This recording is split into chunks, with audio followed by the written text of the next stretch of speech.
Nasie in gesprek op reis deur Suid-Afrika se platteland. Met trots geborg deur Monsanto, Nedbank en Senwes in samewerking met Hinterland en NWK.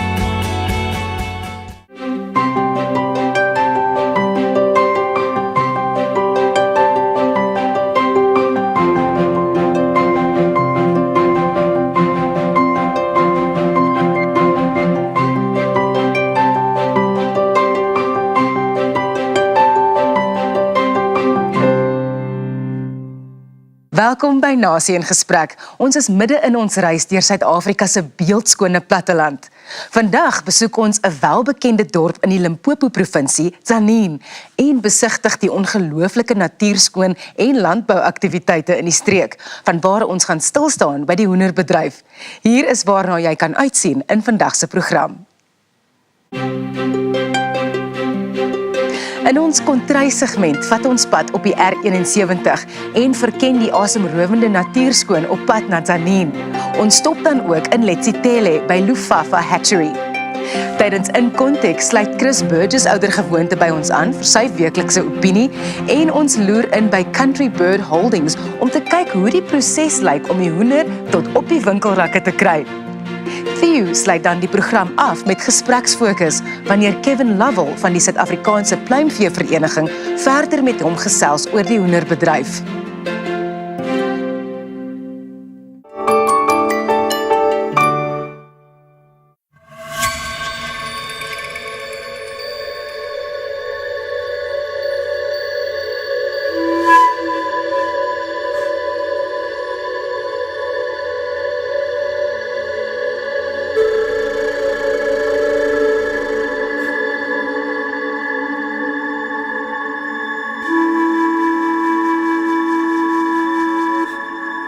Die woord Tzaneen kom van die woord Tsaneng, wat samekoms beteken. Die dorp lê knus tussen Wolkberg se vrugbare klowe en heuwels. Dit is die tweede grootste dorp in Limpopo. Die dorp is die middelpunt van 'n subtropiese paradys. Hier kan besoekers die pad vat tussen talle plase, plantasies en natuurlike woude wat langs skilderagtige roetes soos die van Georges Valley pad is. Die meer befaamde Magubas Kloofbergpas op die R71 pad is selfs meer asemrowend. Hierdie bergpas klim met 446 meter vertikaal om op 1400 meter bo seevlak te piek. Op hierdie roete is daar kans om by die Debegeni watervalle aan te gaan en by die uitkykpunt bo die Ebenezer Dam stil te hou. Padstalletjies, oulike restaurante en teetuine is volop en baie gewild onder mense van die omgewing en toeriste. Talle staproetes en selfs forelvisvang is in hierdie beeldskone deel van die land te vind.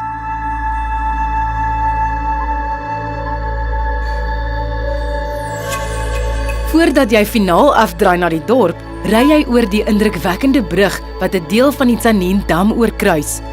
Volop reën en warm somerdae skep die perfekte klimaat vir tropiese en subtropiese gewasse. Boerdery in die streek vind plaas op sowat 20.000 vierkante kilometer. Die vallei onder Tzaneen produseer sitrus soos Valencia lemoene en pomelo soos Star Ruby. Die meerderheid van die land se piesangs, mangoes, avokado's, papaya, tee en koffie word in die gebied verbou. Hierdie is een van die belangrikste bosboustreke in Suid-Afrika. Die omliggende berggange het digte denne en bloekomplantasies wat aan die omgewing se sowat 40 saagmelens hout verskaf. Die nedersetting van Letsitele is sowat 26 km vanaf Tzaneen en dit is waar ons vandag inloer by die broeihuise van Lufafa Hatchery. Die broeiplaas is 'n belangrike werkgewer in Letsitele.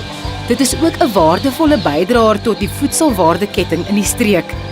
Kom ons kyk hoekom kuikens juis koning kraai by Lufafa.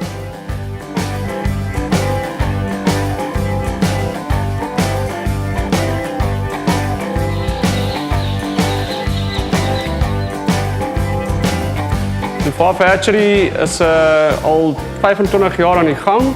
Ons produseer daguitkuikens. Dus nou op die oomblik produseer ons omtrent so 250.000 daguitkykens per week. Ons het leeuene op die plaas wat elke dag eiers lê. Omtrent so 40.000 eiers per dag. Die mense gaan al die eiers 5 keer 'n dag by die hokke en bring hulle hier na die hatchery toe. En hier by die hatchery broei ons die eiers in die broeikaste. Dit vat so omtrent 21 dae. En na 21 dae, omtrent amper presies 504 ure, het ons 'n daguitkykking wat hier uitkom en dan verskaf ons dit aan kliënte wat hier in die omgewing woon, naby Palaborwa tot by Mokopane en Toyondou se kant, die ou Wende se kant. By Lefafa Hatchery het ons ongeveer so 140 permanente werkers wat hier op die plaas werk. Die meeste van die werkers bly op die plaas, maar daar is van hulle wat eintlik huis toe gaan elke dag en weer inkom die volgende dag. Ons het ook temporaries wat ons gebruik maak, so af en toe, maar soos ek sê, die meeste van die werkers is permanent. Ons het ook ander inisiatiewe wat ons doen. Ons het elke jaar kry ons 2 of 3 studente wat inkom van die TUT, dis Tshwane University of Technology in Pretoria. Dan kom hulle hier, hulle bly op die plaas, ons leer vir hulle hoe om al die goed te doen, ons wys vir hulle wat hulle moet doen en hulle leer die prosesse van die hoenderhokke tot by die hatchery.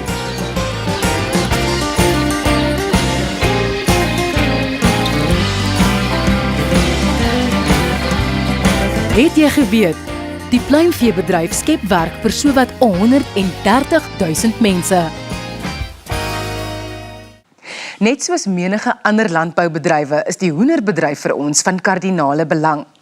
Na die breek gesels ons met Chris Burgess en loer in by Country Bird Holdings vir 'n oorsig oor die waardeketting van plaashek tot op jou kombuistafel. Bly ingeskakel.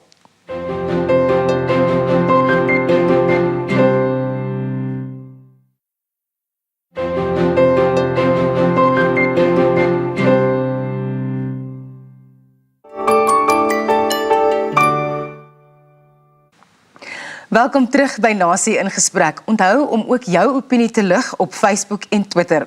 Ons ondersoek vandag die pluimveebedryf en by my is Chris Burgess van Landbou Weekblad. Welkom Chris. Hallo. Mens lees gereeld in die media oor die herrie wat woed in die pluimveebedryf. Wat gaan daar aan?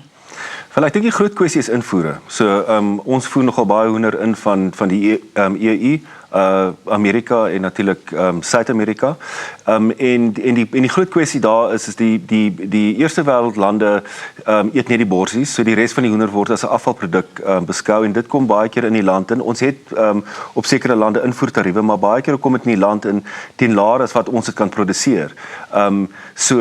So dit in 'n netedop is waar die hakplek lê. Hoekom is die invoer kwessie so groot? As dit goedkoper is om in te voer, hoekom doen ons dit dan nie? Ja, dis 'n baie goeie vraag. Ons bring redelik baie hoendervleis in van Brasilië, meganiese ontbeende hoender. Juis om goedkoop vleis aan ons verbruikers te voorsien. Maar jy weet, 'n mens moet die bedryf in die geheel sien. So daar's die kwessie van werksverliese en ons kan nie bekostig om enige werksgeleenthede te verloor nie. En dan natuurlik is daar die kwessie van die impak wat as ons geen hoenderbedryf gehad het nie, wat die impak sou wees op sekondêre bedrywe soos die mieliebedryf byvoorbeeld. So dis nog 'n komplekse situasie en daar's 'n hele paar goed wat inspel op mekaar. So 'n mens moet 'n geheelbeeld vat om 'n ordentlike sinvolle oplossing vir die probleem te kry. Ja. Voordat ons verder met Chris gesels, het ons gaan inloer by Country Bird Holdings wat betrokke is by elke aspek van die waardeketting. Kom ons gaan vind uit hoe lyk die proses.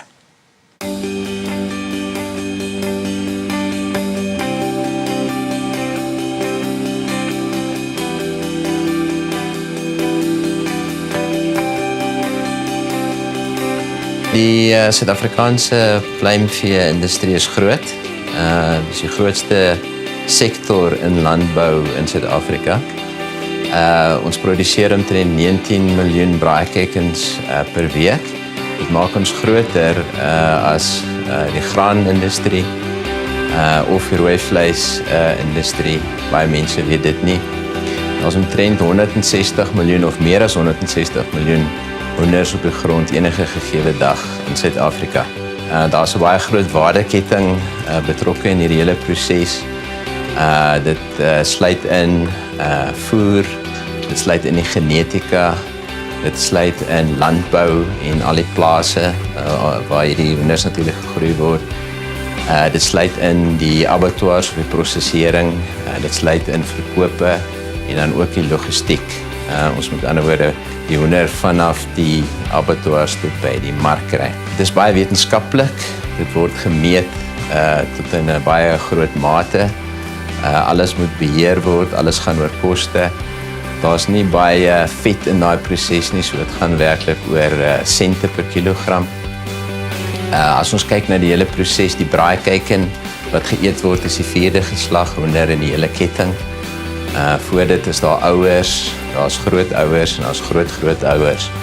As 'n mens met daai ketting begin by die grootouers byvoorbeeld en jy het 'n kilogram klein geel kuikentjies, dan neem dit omtrent 2 jaar van daar af voordat daai kuikens geslag kan word as braaikuikens.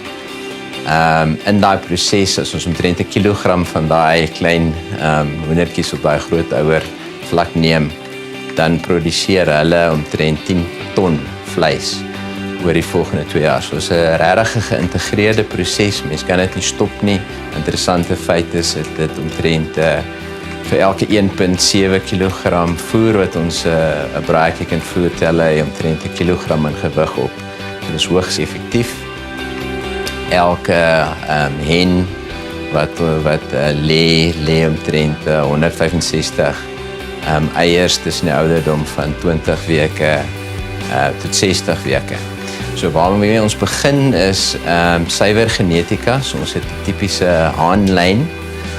Met die haanlyn wil ons baie proteïen groei so vinnig as moontlik. Want ons 'n henlyn waar ons kyk hoeveel eiers ons kan produseer. En dan kruisdeel ons met hierdie twee en dis ook my 4de geslag dan jou braaikuiken is wat op die ou end geëet word. Ons is ook die grootste verbruikers van mielies in die land, geelmielies behalwe wat die verbruiker self gebruik.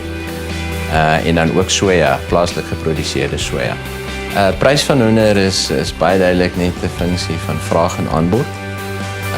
Dit is nou waar ons bietjie gebukkend gaan onder die storting van porsies uit Europa uit, wat definitief prys onnatuurlik en nie volhoubaar op sekere vlakke hou. Maar dit bly nog steeds 'n funksie van vraag en aanbod. Het jy geweet, die grootste deel van die koste om 'n hoender slaggereed te kry, naamlik 70%, is sy voer.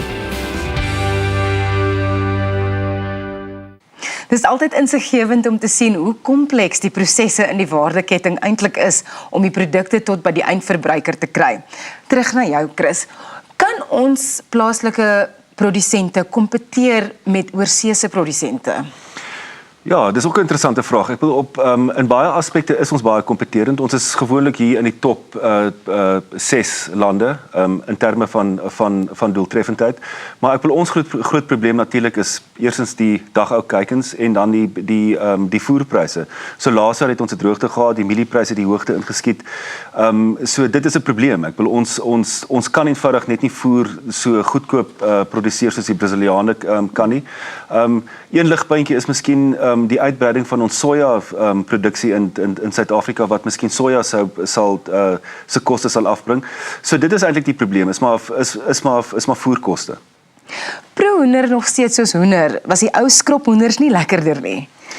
Ja, wel, dit hang af wat jou smaak is. Ja. Ek wil die braaihoenders van wat ons produseer, ek wil dis wêreldklas. Ek wil ons kompeteer in 'n oop mark. So ek wil dit hang af wat jy verkies. Ek wil skrophoender is 'n heeltemal 'n ander produk, dis 'n donkerder vleis en dit is nie 'n braaikuiken nie, so jy kan hom nie oondruk nie. As jy weet as jy hom wil gaar maak, moet jy 'n bietjie vloeistof bysit. En natuurlik die Franse kookkuns het daai benadering baie verfyn. So ja, dit hang af wat jou smaak is en hoe jy jou hoender wil eet. Baie dankie, Chris. Na die breek gesels Theo Forster met Kevin Lovell van die Suid-Afrikaanse Pluimvee Vereniging. Bly ingeskakel.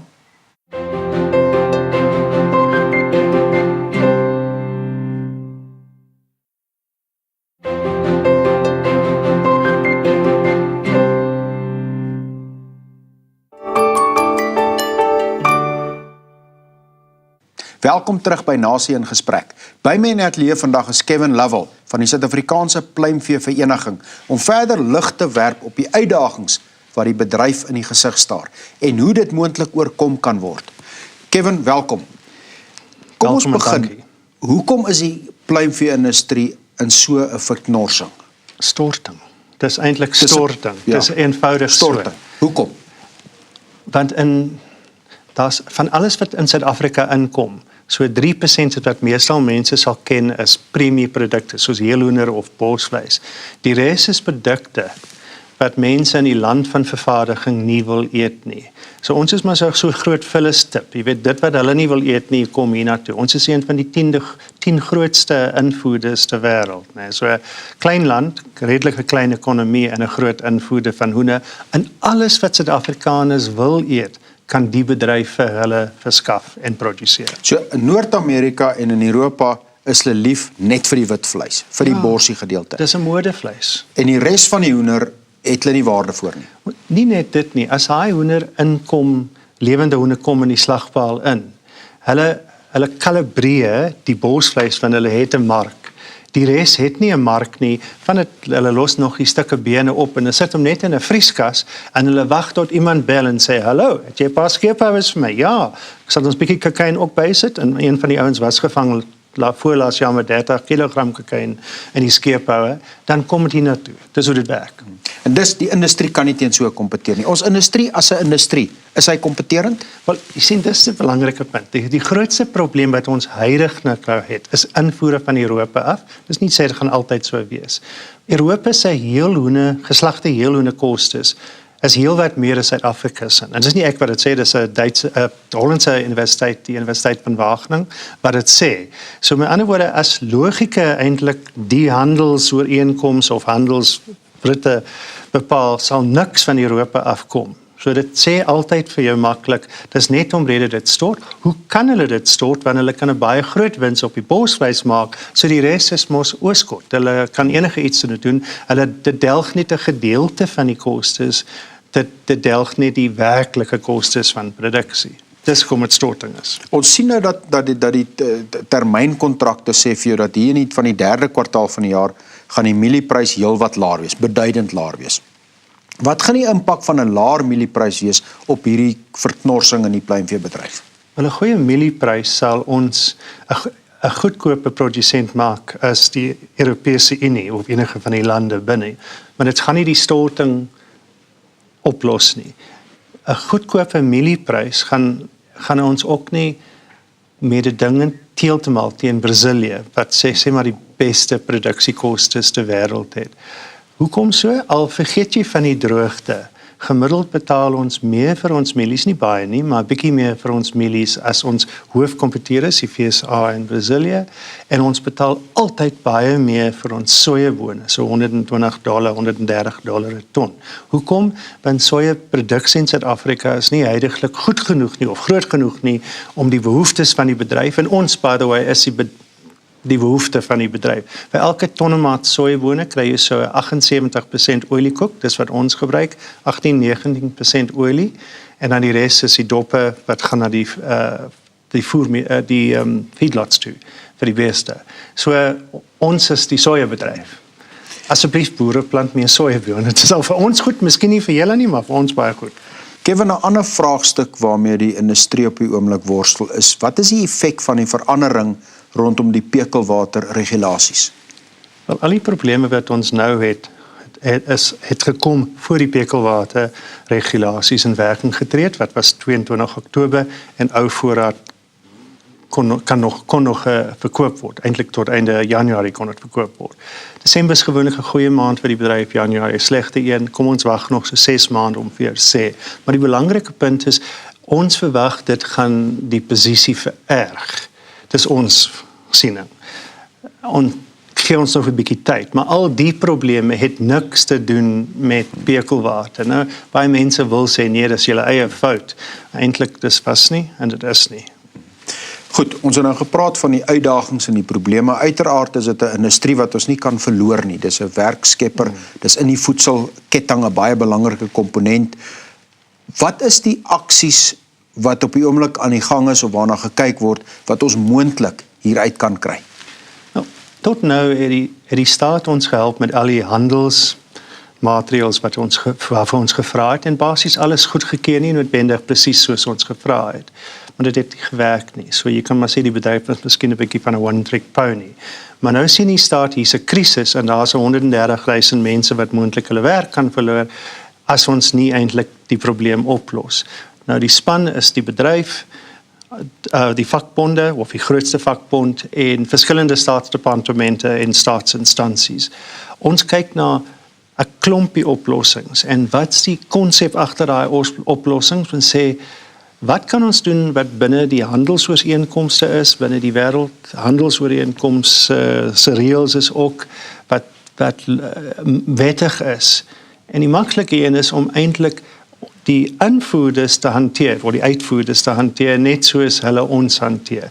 En ons doen ekwivalensie, en as jy dink van minister Gagaba, en wat hy nou gedoen het met New Zealand, dis presies wat ons gaan nou beoog om te doen. So dis niks onwettig nie, maar dit maak dit net moeiliker, want ons is nie eens 'n bedryf teen handel nie, want ons wil self uitvoer, ons is teen onregverdige handel. En daai 97% van die goed wat inkom wat niemand daar wil eet nie, dis onregverdig. Hierdie aktiwiteite, is daar genoeg tyd? Is dit iets wat ons gaan deurgevoer kry? Want 'n mens wil nie graag hê dat industrie ten gronde gaan of mense 'n werk verloor terwyl die oplossing in proses is nie. In 'n krisis is daar nooit genoegsaam tyd. Het ons genoegsaam tyd om hierdie maatreëls in te bring voor ons kom by daai collapsepunt? Ek hoop so, want is eintlik die banke wat eintlik die sleutel vir die oplossing het. As hulle nog aangaan met die befondsing van die maatskappye, die werkskapitaal tot hierdie goed ingekom, dan kan ons die meerderheid van die ouens sal idee kom. As hulle sê nee, dit is kant, goodbye, dan is dit mos goodbye. Baie dankie Kevin. Dit was Kevin Lovell van die Suid-Afrikaanse Pluimvee Vereniging. Totsiens, tot 'n volgende keer. Baie dankie Theo. Volgende week neem ons reis ons na die Noordwes-provinsie. Hier vind ons 'n verskeidenheid van toerisme-aantreklikhede en ons staan stil by die groentebedryf. Ook hierdie bedryf speel 'n beduidende rol in die Suid-Afrikaanse ekonomie. Moet dit nie misloop nie. Neem deel aan die gesprek en onthou om jou mag as verbruiker uit te oefen. Raak betrokke by die landboubedryf, want dit raak jou. Tot volgende week, totsiens.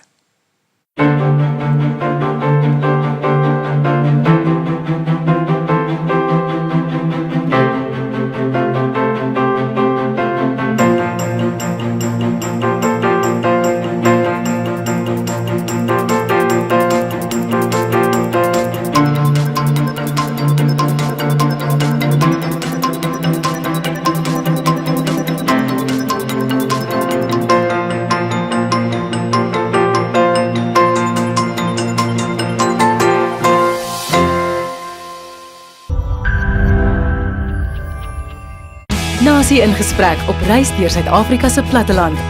Met trots geborg deur Monsanto, Nedbank en Senwes in samewerking met Hinterland en NWK.